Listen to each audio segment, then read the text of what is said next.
It's been so long I didn't see you on mine. You change a lot, you look a different guy.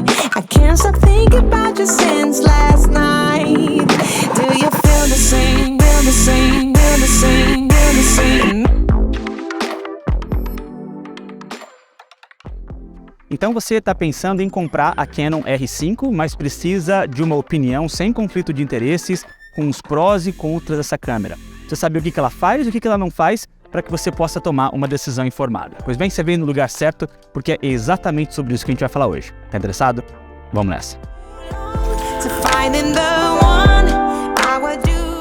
Ok, pessoal, vamos então começar falando sobre fotografia, até porque essa câmera aqui é primariamente uma câmera fotográfica e muito potente, que vem com um sensor full frame de 45 megapixels, que é megapixels pra caramba. Você tem uma ideia, meu iPhone, que é relativamente moderno, tem 12 megapixels. Com essa câmera você vai conseguir dar zoom digital e ainda assim fazer impressões altamente detalhadas. Isso ainda é melhor quando você sabe que ela está combinada com um processador moderno. Ela tem o Digic 10 ou Digic X, que vai te dar uma velocidade maior, você vai conseguir tirar mais fotos por segundo, que é bem importante para fotografia esportiva. Ela vai te dar uma ótima performance em baixa luz, também vai te dar uma ótima performance de alto foco. Com relação à velocidade, essa câmera é capaz de fazer 12 fotos por segundo, e ela chega até 20 fotos por segundo se você estiver utilizando o Electronic Shutter. 20 fotos por segundo é realmente de deixar qualquer um de boca aberta. Principalmente quando você leva em consideração que são 45 megapixels em RAW, e ela está tirando 20 fotos por segundo, realmente isso é muito impressionante. Em relação à performance em baixa luz, essa câmera tem um ISO que chega até 51.400, mas ele é expansível até 102.400, o que realmente vai fazer com que você enxergue no escuro. Se você estiver utilizando a lente certa, você vai conseguir provavelmente enxergar melhor do que os seus olhos são capazes de enxergar.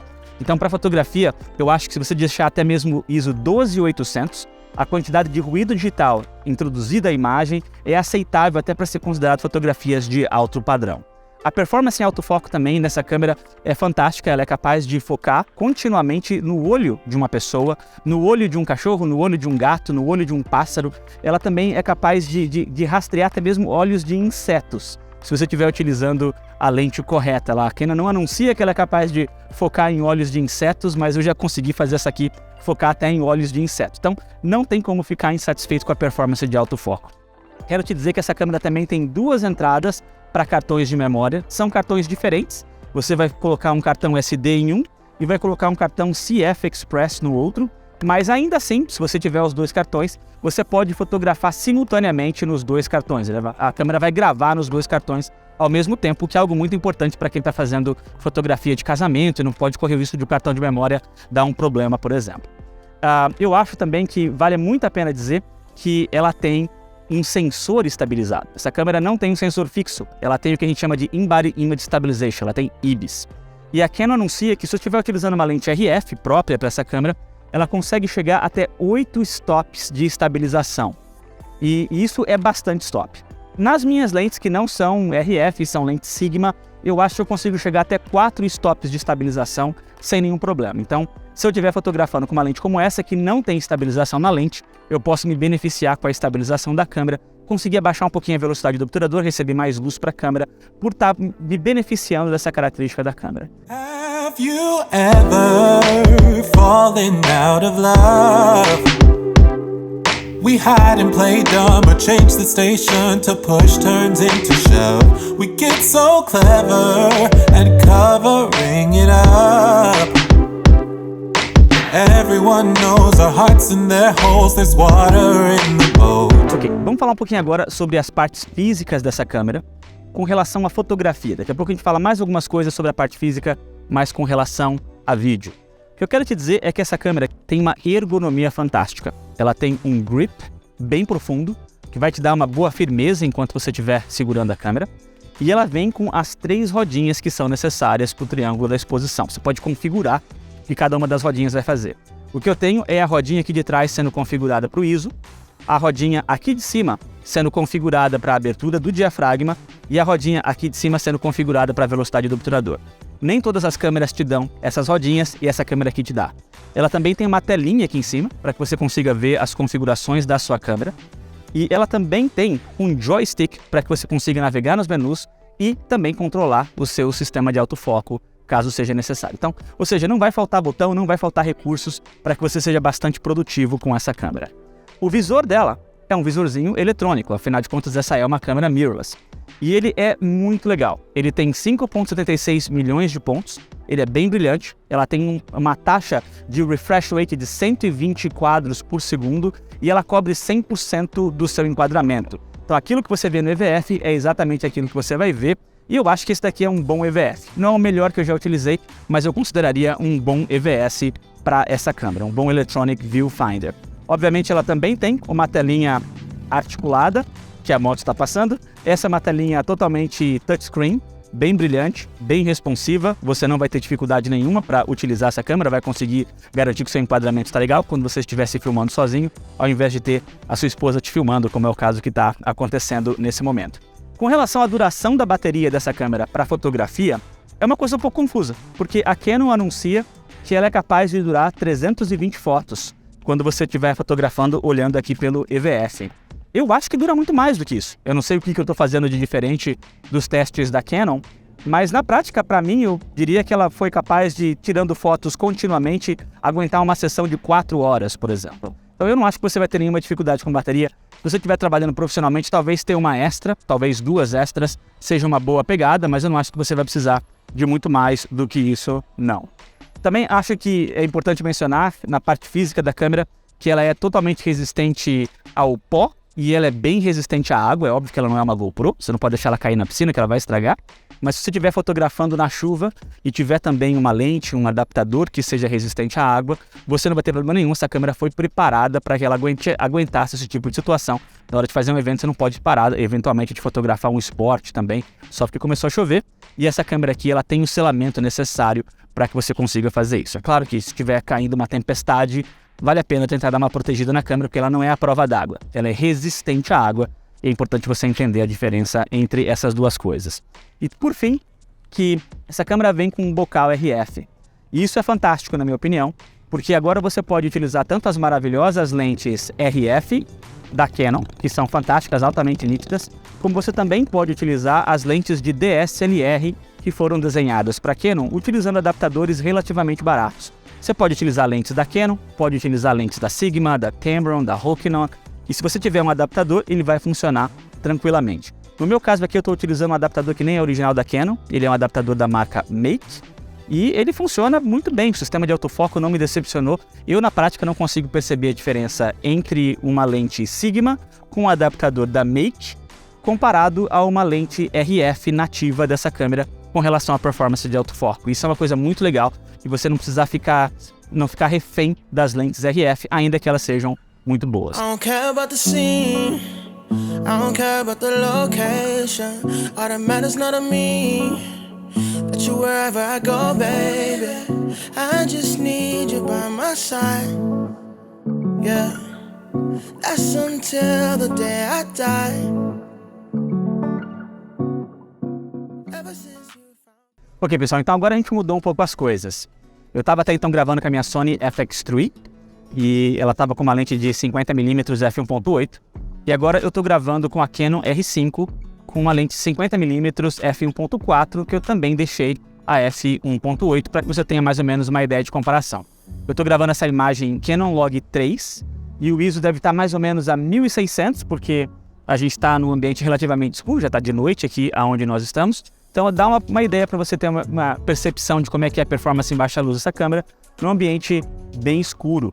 E é assim que fica a imagem, se eu não tivesse feito nenhum tratamento, e agora voltei a imagem aqui para que você veja com o tratamento de cor. Eu só apliquei um LUT oficial da Canon e dei uma trabalhadinha na imagem para que ela ficasse um pouquinho melhor. E como a minha esposa está segurando a câmera na mão, sem absolutamente nenhum monopé, sem nenhum tripé, e essa lente não tem estabilização, agora você tem uma ideia também de como é que funciona o In-Body Image Stabilization. Essa câmera está com o IBIS ativado e ela também está com a estabilização eletrônica ativada. E mais uma vez a minha esposa está segurando essa câmera na mão. Porque ela vai ficar cansada rapidamente, ela pediu para que eu não perdesse a oportunidade de usar o meu roteirinho e contar para vocês quais são as características de vídeo que essa câmera te entrega. Essa é uma câmera que grava 8K até 30 quadros por segundo em RAW internamente nessa câmera. Inclusive essa imagem agora está sendo gravada em 8K, 24 quadros por segundo. Ela também grava a 4K, 120 quadros por segundo, em 10 bits 422 em Canon Log 3 All-I, só que dessa vez ela perde o som, você não vai conseguir gravar em som, já fica em slow motion, em câmera lenta, direto na câmera, você não tem a opção de fazer isso. E o slow motion já sai em 30 quadros por segundo, o que te dá a oportunidade de fazer ainda mais slow motion, a 80% desse slow motion original, e aí tem uma imagem a 24 quadros por segundo. Ela também grava vídeos 4K, 30 e 24 quadros por segundo, e eu pulei o 60, porque em 30 e 24 a câmera faz um oversample. Na prática, é uma imagem a 8K que está sendo oversampled para 4K, enganando o seu computador, enganando o seu cartão de memória, toda uma questão de bitrate e tal, fazendo a câmera pensar que é uma imagem a 4K, quando na verdade ela é detalhada o suficiente para ser uma imagem a 8K. É o que a gente chama de modos de high quality. Ela não tem essa funcionalidade em 4K 60. A 4K 60, ela usa algum método que pode ser um line skipping, um pixel binning, eu não sei exatamente como é que funciona, mas não é um oversample de 8K. Se você quiser ter um 4K 60 quadros por segundo melhor, o que você precisa fazer é colocar no modo crop. Essa câmera não cropa quando você coloca 4K 60 quadros por segundo, mas você tem a oportunidade de propositalmente, decidir cropar a imagem e utilizar só a parte central do sensor. E aí quando você faz isso, a câmera passa a gravar na prática 5.1K. E faz a imagem parecer que é uma imagem 4K, ou seja, é um oversample de 5.1K a 4K 60 quadros por segundo. Sei que isso pode ser um pouco confuso, mas se você prestar atenção no que eu estou falando, você vai perceber que faz todo sentido do mundo e realmente são opções super legais. Tudo isso combinado com um sensor full frame, que tem estabilização, que tem uma ótima performance em baixa luz, que tem um sistema de autofoco legal, que tem um IBIS, faz com que essa câmera seja realmente extremamente poderosa para gravação de vídeos. Cores Canon, que eu particularmente gosto bastante, eu acho que elas deixam os tons de pele muito legal, o azul do céu, os verdes da natureza muito legal, mas se você não gostar das fontes de cores da Canon, você pode gravar em Canon Log 3, que é o que eu estou fazendo nesse momento, e colocar a seu próprio estilo de gravação.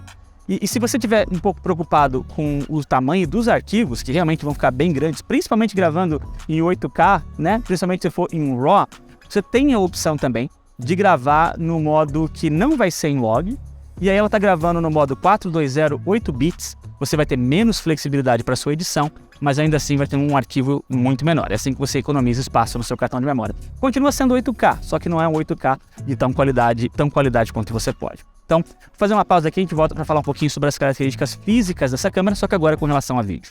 Vamos lá.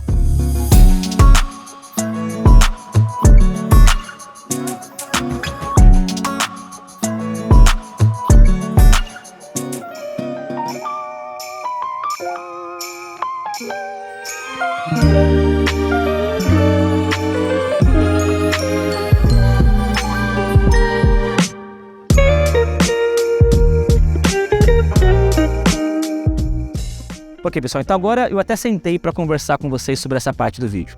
Primeiro, porque já está de noite, está completamente escuro, o sol já se foi, tem estrelas já aparecendo no céu.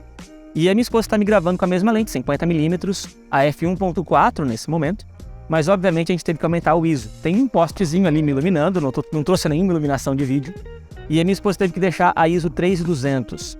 E a gente fez isso propositalmente, porque ainda que a Canon não anuncie dessa forma, quando você está gravando em log, só quando está gravando em log, essa câmera tem um ISO duplo. E ele muda quando você passa de ISO 2500 para ISO 3200. Então eu vou pedir para minha esposa fazer uma coisa agora. Nesse momento vocês estão vendo a imagem a ISO 3200. Vou pedir para minha esposa mudar para ISO 2500. Me avisa quando você tiver mudado, amor. Mudou? Então é assim que fica a imagem a ISO 2500. Eu acho que vocês vão concordar que além de ter ficado um pouquinho mais escura, ela ficou com muito mais ruído. Vou pedir agora para minha esposa voltar para ISO 3200 e a imagem vai ficar um pouco mais clara e vai se limpar bastante, o que é uma característica de câmeras que possuem 2 circuitos para ISO.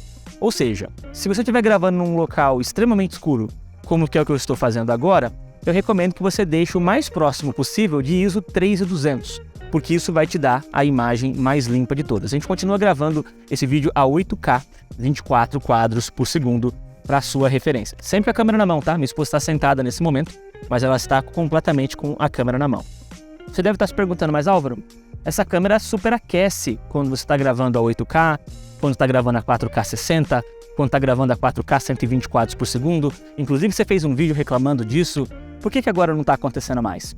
Não está acontecendo mais porque a Canon lançou um update de firmware recentemente, que te dá a opção de, no menu da câmera, permitir que a câmera aceite uma temperatura mais alta antes de desligar sozinha. E isso não danifica a câmera. É importante que você entenda que isso não danifica a câmera. Eu não sei porque a Canon não fez isso logo do lançamento, mas ela fez agora e é importante que vocês saibam. E com essa característica, com esse update de firmware, agora a câmera não superaquece mais. Não superaquece mesmo. Ela, infelizmente, continua tendo os 30 minutos de limite de gravação. Mas na hora que eu chego nesses 30 minutos, a câmera para de gravar e eu coloco para gravar de novo, sem absolutamente nenhum problema. Ela não tem mais nenhum problema de superaquecimento. Para ser extremamente preciso, eu sim consegui fazer essa câmera superaquecer, colocando ela para gravar a 4K, 120 quadros por segundo, em All-Eye, e essa câmera superaqueceu depois de 1 hora e 15 minutos gravando continuamente nessa configuração. Inclusive, o meu cartão de memória de 512 GB encheu e eu tive que deletar rapidamente e continuar gravando antes que a câmera fosse capaz de superaquecer. E saiba que mesmo a Sony A7S III também superaqueceria se eu estivesse gravando a 4K 120 quadros por segundo em All-Eye por 1 hora e 15 minutos continuamente. Então, essencialmente, a Canon R5 não superaquece mais, tal como a Sony A7S III nunca superaqueceu desde o seu lançamento. É isso que a Canon deveria ter feito desde que ela lançou a câmera, mas infelizmente ela só fez isso a essa altura do campeonato. Ainda sobre as características físicas dessa câmera, que importa para vídeo, eu acho que é importante que você entenda que ela tem tanto uma entrada para microfone externo, nesse momento estou utilizando um Rode, um microfone de lapela da Rode conectado direto na câmera, como ela também tem uma saída para fone de ouvido. A entrada de microfone dela tem preamps excelentes. Essa é a qualidade do áudio que vocês estão ouvindo sem nenhum tratamento de áudio. Outra coisa é que só nessa câmera, a primeira câmera mirrorless que eu vejo isso, ela veio com atenuador de entrada de áudio para que você possa ligar saídas de linha, que são saídas mais quentes, saídas mais intensas. E ela consegue ainda assim absorver essa entrada de áudio sem distorcer, que é uma característica muito legal. Então, com relação à parte física dessa câmera, eu acho muito legal. Para terminar esse bloco aqui, também muita gente ficou aborrecido do lançamento da câmera, porque ainda que ela tenha 2 cartões de memória, você não conseguia inicialmente gravar vídeo simultaneamente nesses 2 cartões de memória. Pois bem, agora você pode. Depois desse novo update de firmware, você consegue sim gravar os vídeos simultaneamente em 2 cartões de memória, tal como você sempre foi capaz de fazer em fotografia. Mas foi só agora, depois desse update de firmware, que você teve a oportunidade de fazer isso.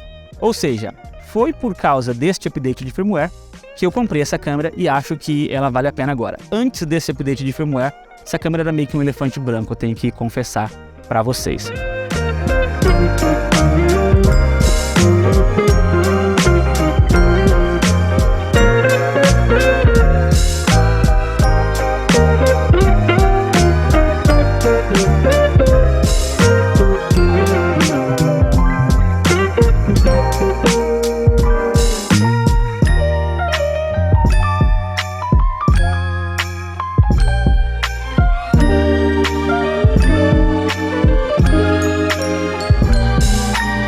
Ok, pessoal, acho que está muito evidente que eu sou fãzaço dessa câmera, principalmente depois desse update de firmware. Eu acho que ela é uma câmera extremamente capaz e qualquer pessoa que comprá-la vai ficar realmente feliz. Mas ela está longe de ser perfeita. Então eu quero agora mudar e contar as coisas que eu não gostei dessa câmera, que você precisa saber para que você possa tomar, de fato, uma decisão informada. Eu tenho aqui a minha listinha para não deixar esquecer nada. A primeira coisa é que as mídias, os tipos de cartão que foram colocados nessa câmera não são otimizadas para a quantidade de transferência de dados que ela tem. Então, os arquivos são muito, muito grandes e o CF Express, que é o que você precisa, por exemplo, para gravar em 8K RAW, é caríssimo. Então, essa câmera, visto que ela é capaz de gravar 8K em RAW, tinha que ter te dado a oportunidade de colocar, por exemplo, num SSD, tal como a Blackmagic e outras câmeras estão dando a oportunidade de fazer. Otimizar a mídia para que você não tenha que gastar tanto quanto uma câmera cara só para poder conseguir gravar os arquivos que ela tem. Perceba que esses arquivos sendo menos comprimidos, eles vão rodar com mais facilidade no seu computador. Mas ainda assim você vai ter que ter muito espaço no seu cartão de memória e esses cartões de memória especificamente são muito caros. Então acho que essa é uma desvantagem, talvez uma coisa que a Canon não pensou. E se você comprar essa câmera e quiser tirar o máximo de proveito dela, tira o escorpião do bolso, porque os cartões de memória que você vai ter que comprar realmente vão ser bem caros. Segunda coisa que eu acho que é importante que você entenda é que quando você está configurando o seu enquadramento, né, está garantindo que está bem exposto e tal, a câmera tem uma série de funções que te auxiliam, né? Ela tem alguns gráficos de histograma e tal, ela te mostra se a câmera está nivelada e tal. Assim que você coloca o botão para gravar, porém, essas informações desaparecem da tela, como se elas deixassem de ser importantes justamente na hora que você começa a gravar. Não faz sentido nenhum. Eu acho que a Canon deve arrumar isso no update de firmware, a minha solicitação aí para a Canon, se a Canon estiver assistindo esse vídeo, mas enfim, é importante que você saiba que isso aconteça. Outra coisa também que acontece é que se você abrir a portinha do cartão de memória, ela para de gravar imediatamente. E ainda que você tenha 2 entradas de cartão de memória, talvez tivesse a oportunidade de trocar um cartão pelo outro enquanto estivesse gravando, isso você não tem mais a oportunidade de fazer. Abriu a portinha, ela para de gravar. Quando você está gravando a 4K 120 quadros por segundo, ela não grava áudio, eu já falei isso ao longo do vídeo, eu acho que essa é uma desvantagem. Eu gostaria de poder gravar o áudio é muito importante em qualquer situação do vídeo. Ela continua com os absurdos 30 minutos de limite de gravação, não faz sentido nenhum uma câmera desse preço ainda ter esse limite de gravação. Ela veio com um micro HDMI como saída de HDMI, ela te dá uma saída limpa, né? Você consegue ter uma saída limpa, mas é micro HDMI, o que não faz sentido nenhum para uma câmera desse tamanho, e eu não posso não mencionar isso porque realmente me aborrece bastante. E eu acho que faltam algumas funções próprias para vídeo, como por exemplo waveforms, faltam você, por exemplo, ter shutter angle. Visto que essa câmera é cara o suficiente e te dá funções de vídeo avançadas, eu acho que ele devia vir com todo o pacote de funções avançadas. É claro que aí você então teria que ir para a Canon R5C, que é especificamente desenhada para vídeo, mas eu acho que a Canon R5 poderia te dar a oportunidade de fazer isso também. Mas é isso, gente. Essas são as minhas impressões de, depois de ter utilizado essa câmera por meses, trazer aqui para vocês que acompanham o canal. Eu acho que depois desse update de firmware, essa é uma câmera maravilhosa se você estiver disposto a conviver com esses lados negativos que, na minha opinião, nem são tantos. E se você gostou desse vídeo, se você achou que ele foi útil, peço a gentileza de se inscrever no canal, de me deixar um like, de ativar notificações. E vou ficando por aqui. Um forte abraço a todos. Até a próxima. Fui.